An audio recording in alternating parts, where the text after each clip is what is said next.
This is Luke, I'm a pastor at Walnut Church downtown. We're so glad that you found this resource, and we hope that it strengthens and encourages your walk with the Lord Jesus Christ.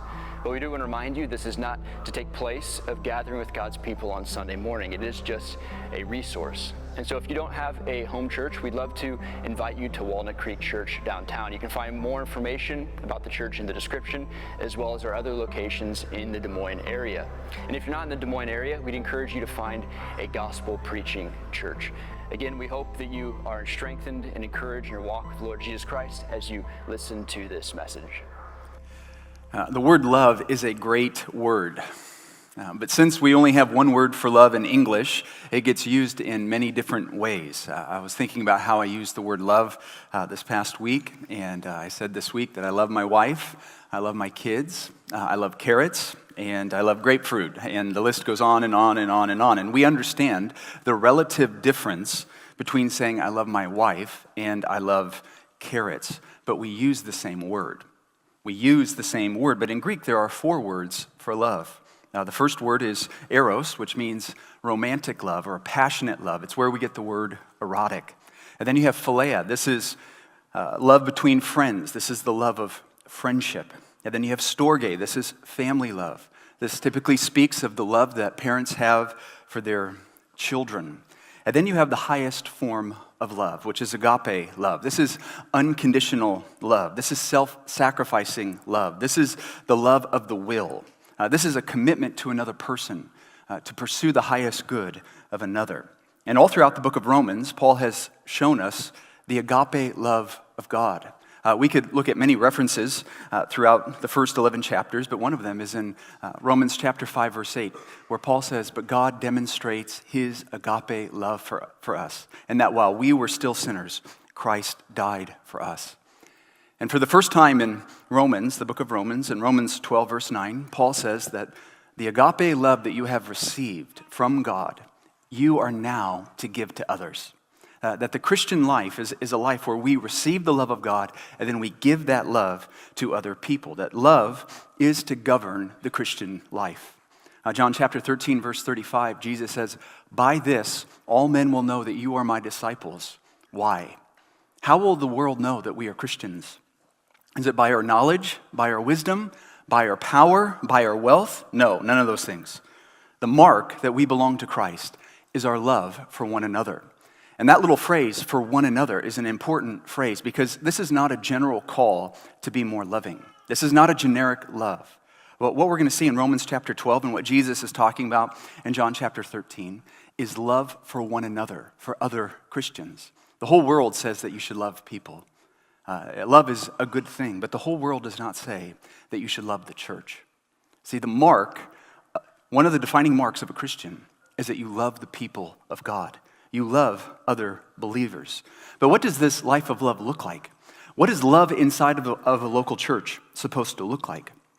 Well, in Romans 12, 9 through 16, we find 21 commands, 21 imperatives. And that is fascinating to me because in Romans chapter 1 through 11, there are 2 commands, 2 imperatives, and then you get to this section and there are 21 in just a few verses. And so there's no way we're going to be able to get through all of these instructions this morning, but the theme that runs through all of these instructions is love. It is the life of love. And so we're going to look at 4 characteristics of love from the passage, and the context, again, is our love for one another. It's not just a call to love all people. Next week, we're going to talk about how do we love our enemies and how do we love the world, but Paul's focus in this text is how do we love each other.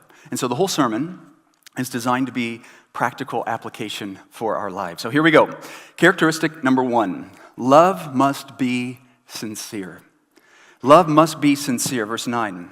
In the NIV, it says, love must be sincere. In the CSB, it says, let love be without hypocrisy. The word hypocrite 2,000 years ago in the Roman world meant a stage actor. That's what it meant, a stage actor.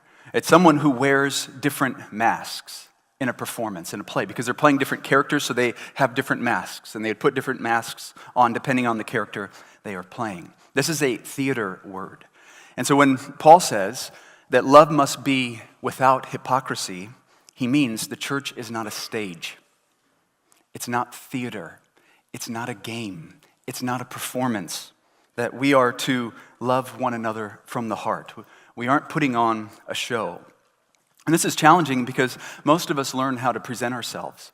Throughout the course of our lives, we learn how to present ourselves well, and that's a good thing. We should know how to present ourselves. But what can happen over the course of time, especially if you live life in the church, is that if you spend 2 years in a church, 5 years in a church, you become fluent in Christianese. That's what happens.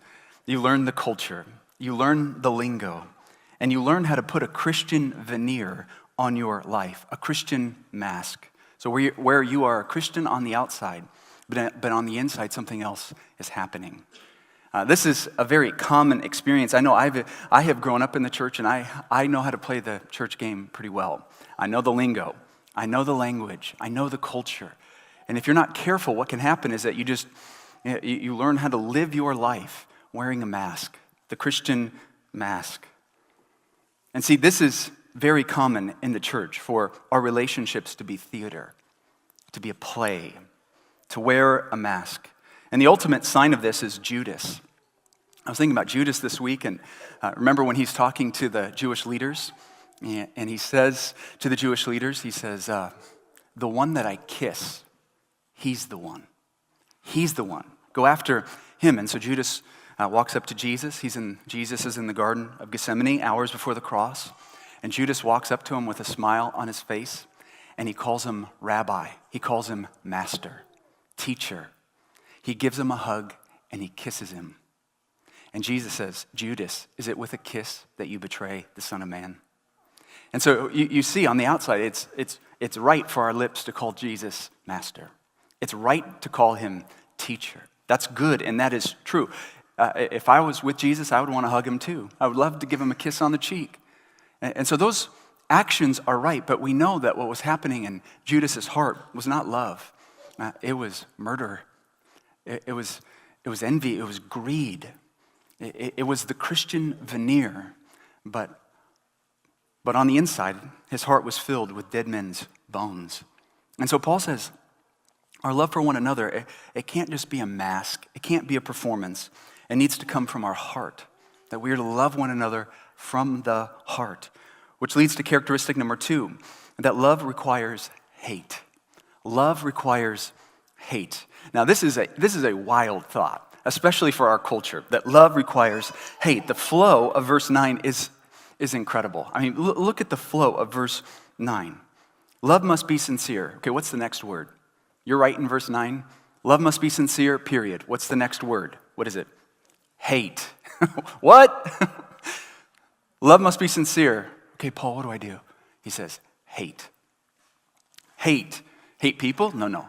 Hate what is evil. Cling to what is good. To love well, you must hate evil and cling to what is good. And Paul uses strong verbs here. The verb to hate means to detest with a passion. It's stronger than hate. It is to detest with a passion, to loathe. I was with someone this week, and I just asked him the question. I said, what's something you loathe? And he thought about it for a second, and he says, the Kansas City Chiefs. And I said, you and most of America right now. But I said, you know how you feel when it's 3rd down and 15, and Patrick Mahomes scrambles like an old lady and picks up 16 yards?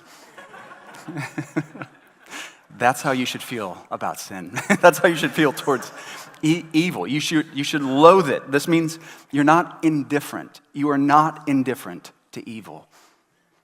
You don't cuddle with evil. You don't just hate the consequences of evil. Proverbs 8 verse 13 says, the fear of the Lord is to hate evil. He's bringing the fear of God into our love. Paul is tying our love to a standard. He's tying it to what is holy and righteous and good. So he says you need to hate what is evil and then cling to what is good. It's another very strong verb. It means to be glued to. Tie yourself to what is good. Be glued to what is good. Now, why does this matter? Why does it matter that you love what is good and hate what is evil? Well, there are many reasons. I'll give you just a couple. First, we need purity in our hearts. To love well, you need purity in your heart. Where does love come from? Where does it come from? 1 Timothy chapter 1, verse 5 says, the goal of this command is love. He says, the goal of what I'm writing you is love, that you would love well, which comes from a pure heart and a good conscience and a sincere faith. Where does love come from? A pure heart, a good conscience, and a sincere faith. I want you to think about this question for a moment. When you're proud, when you're proud and selfish, does that help you to love people well? Certainly not. Does your bitterness help you to love others well? When you're really angry, when you're under the influence of anger, does that help you to love people well? No one has ever said, the way that guy yelled at me and threatened me, I just felt so loved by that.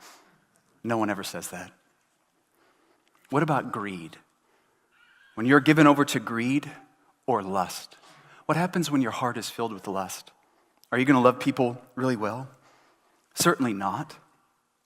See, when we give in to evil, the immediate result is that it injures our ability to love well.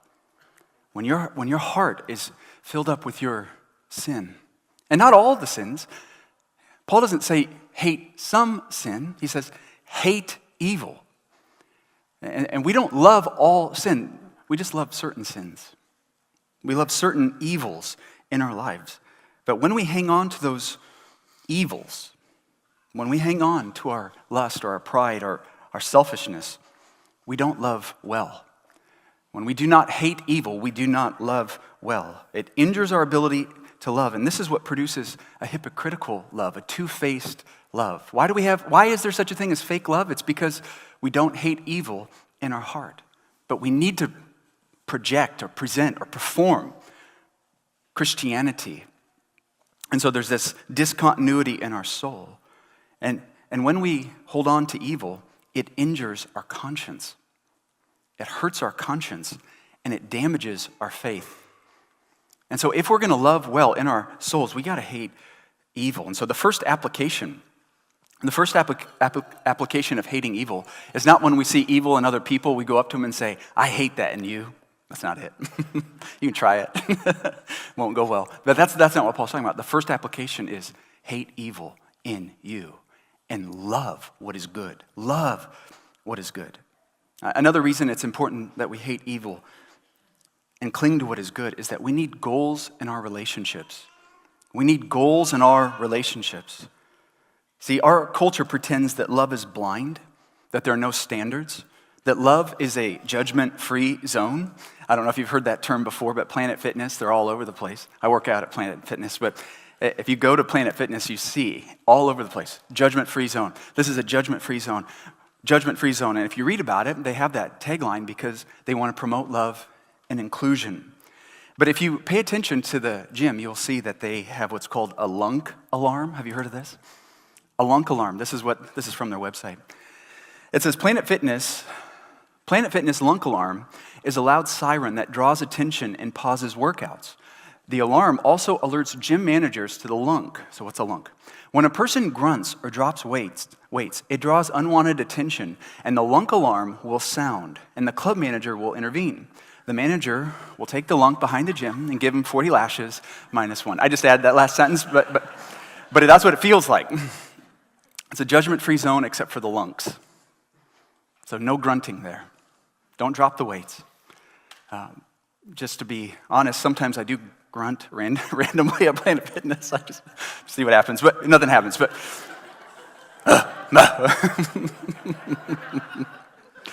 you think, what is that? A judgment-free zone unless you grunt. That's the standard. No grunting. You cannot drop weights. Or they sound an alarm and they label you a lunk. There's a standard. The point is, even if you're trying to create a judgment-free zone where there are no goals and there are no standards, there's always a standard. There's always a goal. There's always something. So the question is not, will there be a standard somewhere? Here's the question. What will the standard of your relationships be? It will either honor God or it will dishonor God. And see, to love what is good and to hate what is evil is lining up our goals and our relationships in accordance with the character of God. And that's what love looks like. My favorite definition of love is that love pursues the highest good of another, even at great personal cost.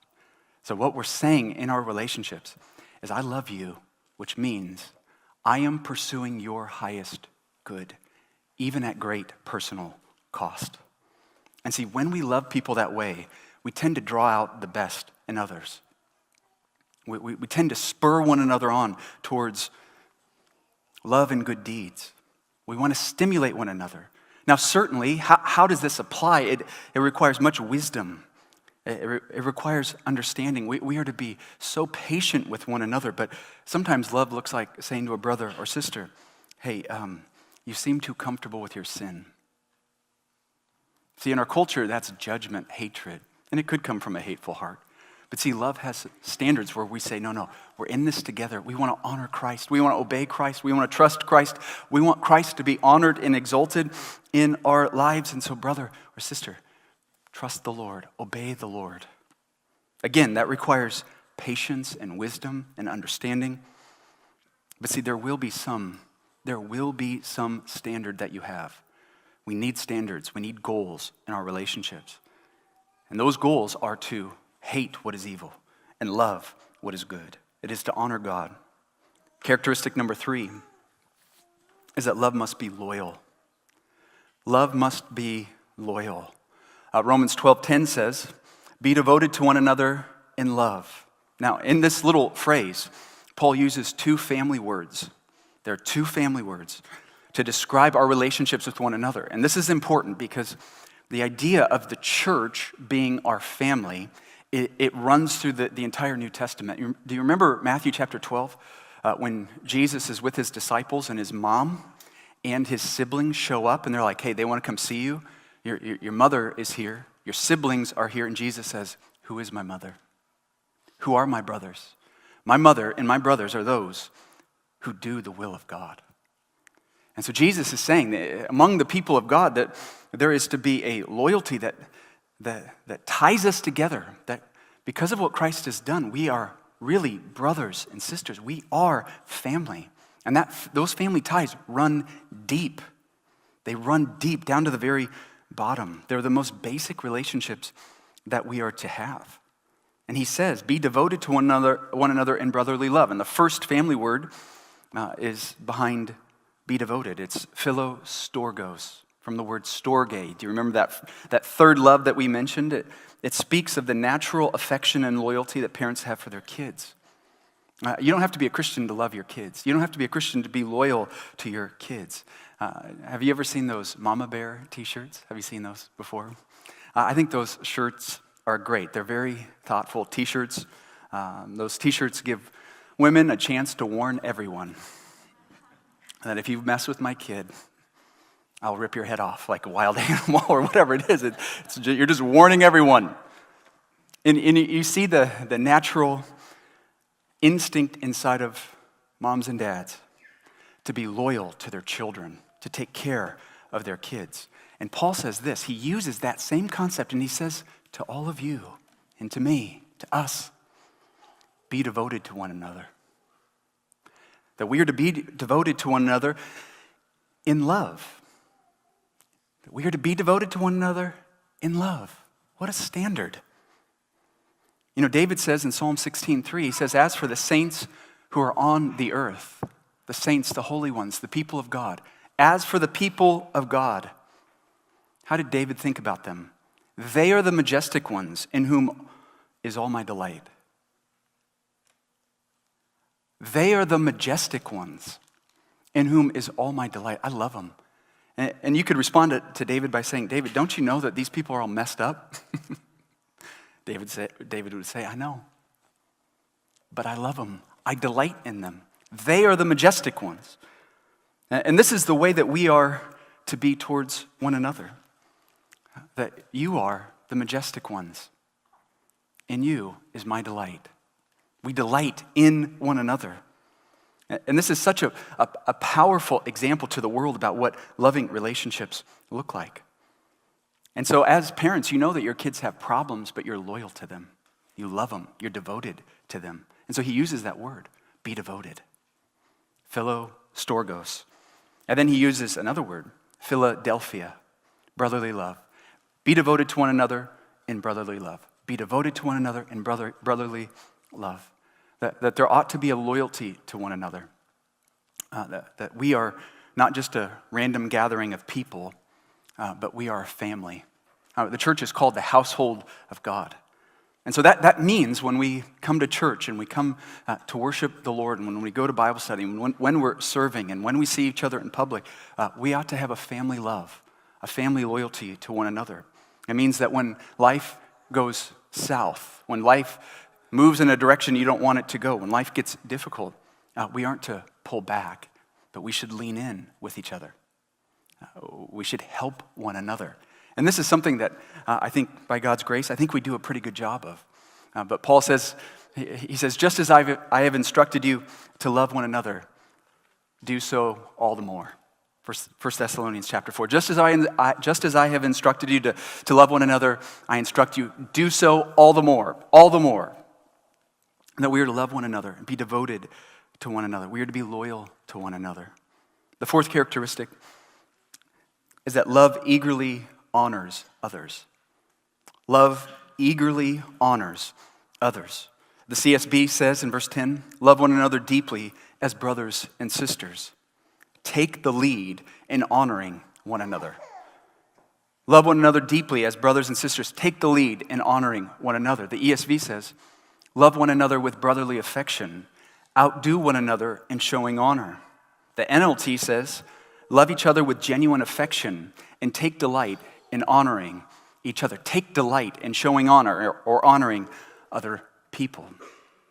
I'm convinced that most relational problems, especially within the church, this applies in life, but I think especially within the church, I am convinced that most relational problems are rooted in one or both parties not feeling valued. Why does it break down?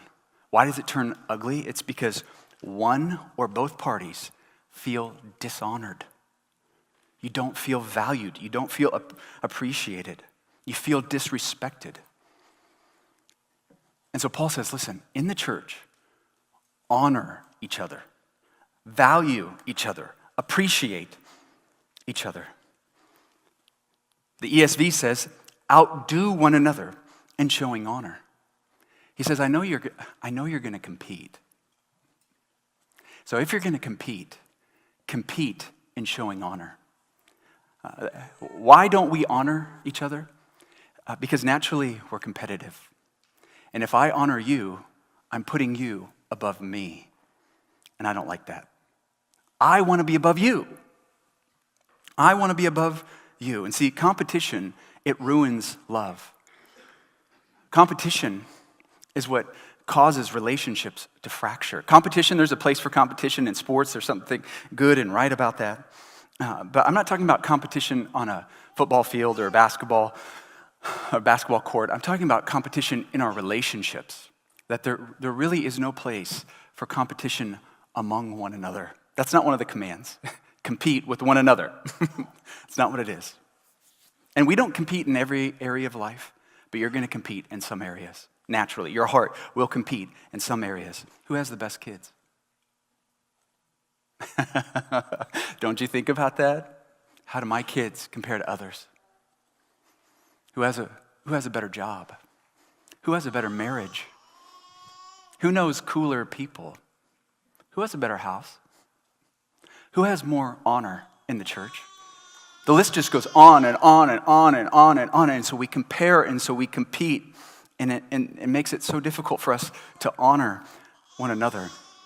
And so I want to give you just a few ways that we can honor each other. How do we take the lead in honoring one another? Okay, number one, listen well. So many people just want to talk. Very few people want to listen. Listen well. I have found that people can be surrounded by people day after day, but feel totally alone because they don't connect with anyone. They don't actually connect with another human being. One counselor said this: being heard is so close to being loved that for the average person, they are almost indistinguishable. Being heard is so close to being loved that it's almost indistinguishable. The average person can't even tell the difference. Being heard and being loved. And see, you honor that. When you listen to people, this is what you're saying to them. Number one, you're worth listening to. You're honoring them by saying, you're worth listening to. And you're honoring them by saying, I might actually gain something from listening to what you have to say. And so there's a humility that is required there. And as a parent, if you have kids, I would encourage you to practice this with your kids, with your spouse, and with other people. Just listen. Just say, you know what, I don't need to say anything. I'm just going to listen and ask questions. And I'm telling you, people will feel so loved by you. People will feel so loved if you just shut up and be interested in them. And so it's just one way to honor people. Now, if both people are trying that trick on each other, it's just dead silence for a while. It's going to be a little weird. So there's a time to speak, obviously, and share what's going on. But just having a posture, I want to listen. I want to listen to people. Another little tip on how to honor people is compliment people. Compliment people. I did not say flatter people. Flattery is a trap. It's a sin. We ought not flatter. But see, one of the marks of a competitive spirit is that competitive people cannot compliment their peers. See, you can compliment, someone who's way above you. Just pick whoever that person is in your mind. Michael Jordan is a great basketball player. He's awesome. He's the best ever. That's no threat to me to say Michael Jordan is a great basketball player. But see, one of the marks of a competitive spirit is that the people you view as being on your same level, one of the marks is you can't say good things about them. They're your competitors. And see, having the mentality that I want to compliment people, you're training your eyes to look for what is good in other people and then tell them, I appreciate that about you. We're going to die someday. We're going to die, and when we get to the end of our lives, we don't want to have all these thoughts and feelings towards people that we've never communicated. And so part of honoring people is looking and finding what is honorable in them and telling them. And you ought not think, well, if I compliment them, they're going to get a big head. So I'm going to keep them humble by never saying anything nice to them. Bad strategy. Does anyone here feel like they are just too encouraged in life? I just have so much encouragement in my life. I can't even stand it anymore. Nobody thinks that. So compliment people. It's one way to honor them. Another way is to compliment people behind their back. Compliment people behind their back. One of the greatest ways, the clearest ways to dishonor people is that when they're around, brother, it's great to see you. They step out of the room, that guy's an idiot. And all of us are guilty of this at times. All of us have done that. But to fight against that is to say, I'm going to compliment people behind their back. When they're not here, I'm going to speak well of them. And not in a weird way. It takes wisdom, it takes understanding, it takes a little practice to figure that out. But see, we want to have the types of relationships with each other where we're not wondering what people are saying when we're not in the room. We don't want those types of relationships. We want the types of relationships where we can look at one another and we just say, hey, brother, I see this in your life. That's a problem. Let's talk about it. So I know if you have a problem with me and I have a problem with you, we just talk to each other. And when I'm not around, you're not bashing me. And when you're not around, I'm not bashing you. Rather, I'm trying to uphold your honor when you're not in the room. That's what friendship looks like. And see, the best relationships that you have are people that you trust when you're not in the room. Those are the best friendships that you'll have. Next, I'm going to skip a couple for the sake of time. Sorry. Invite people into your home. Invite people into your home. Romans 12:13 says, share with the saints in their needs. Pursue hospitality. Pursue hospitality. The word for hospitality is philonexia. Philonexia. It means to love strangers. It means you love strangers. Now, just to be clear, I'm not saying that you should be indiscriminate in who you invite into your home. Don't invite a mass murderer into your home, threatening your home. That's not what I'm saying. But there's a mentality that we are to have as Christians where we say, I'm going to use my home to love people. To love people, and not just your friends. Not just the people that you naturally love. Romans 12:16 says, live in harmony with one another. Do not be proud. Now, think about this. Do not be proud. Instead, associate with the humble. You know what that means to associate with them? Be friends with them. Identify with them. Invite them into your home. You know, the first century church was made up, as the gospel spread, it was made up of Jews and Gentiles, men and women, rich and poor, slave and free. Why were they all in the same room? In society, you don't see that breakdown. You go within the Roman Empire, you did not see that breakdown. Slaves and free together, Jews and Gentiles together, rich and poor. You didn't see it. Why did you see it in the church? It's because they were all redeemed the same way. That all of us are saved exactly the same way by the blood of Christ, by what Christ has done for us. And that provides a level ground for all of us to stand. And so one way to show the reality of the gospel is to invite people into your home. Invite them into your home, even people that you would not necessarily connect with. So what do you connect on? Christ. Christ. So use your home. Invite people into your home. There's much more to say, but we don't want to be a segmented church. Cool people, they're over there. Not cool people, over here. You know, rich people, poor people. We're not segmented that way. We're one body in Christ. And so we are to humble ourselves and love people and connect with people we would not naturally connect with. Now, how do we do this? I don't know how you're feeling right now. I've been studying this all week. And I just see all the ways that I don't even come close to the standard. And so how do we even try to live this way? Well, just to close, I want to give you a couple thoughts on how to do this. Number one, marvel at God's love for us. Where do you start? You don't take Romans 9 or 11, 9 through 16 and say, this is my checklist for the day, this is what I'm doing. Rather, what you do is you marvel at God's love. In one sense, it would be right to say, in view of the mercies of God, let love be sincere. In view of God's mercy, let love be sincere. Or John puts it this way, 1 John 4:19, we love, why? Why do you love? Why do you love? Because he first loved us. Because he first loved us. The fuel, the motivation, the power that we need to love and serve others does not come from ourselves. It comes from God. It comes from tasting the sweetness of being loved by God. It comes from a crucified Christ who lived for us, and he went to the cross and died in our place and rose again from the dead. It comes from sensing the reality that we have a glorious hope.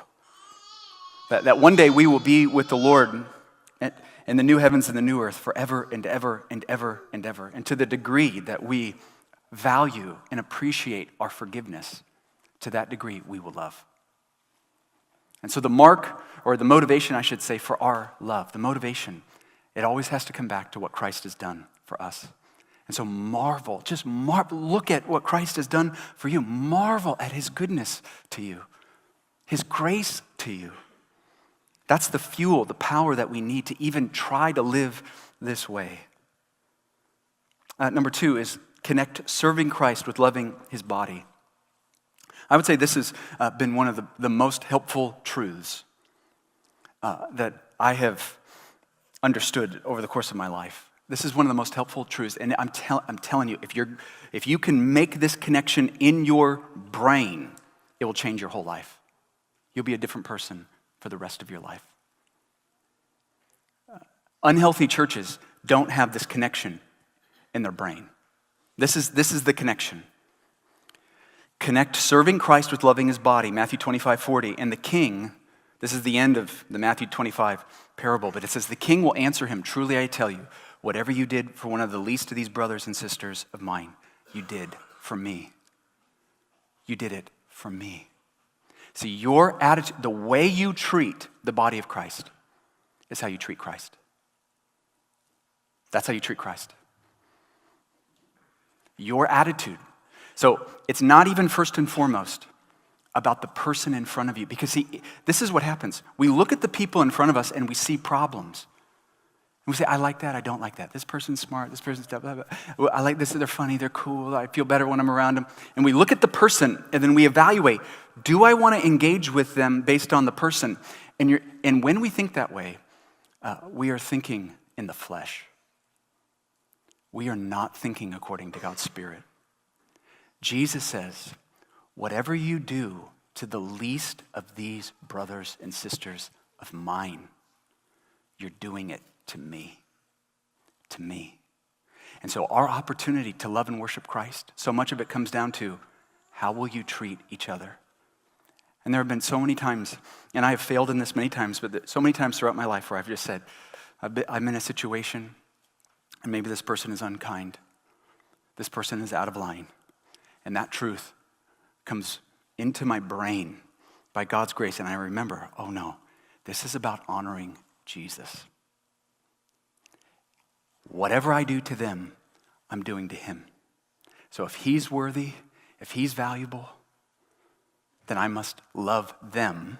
I must love Christ by loving them. By loving them.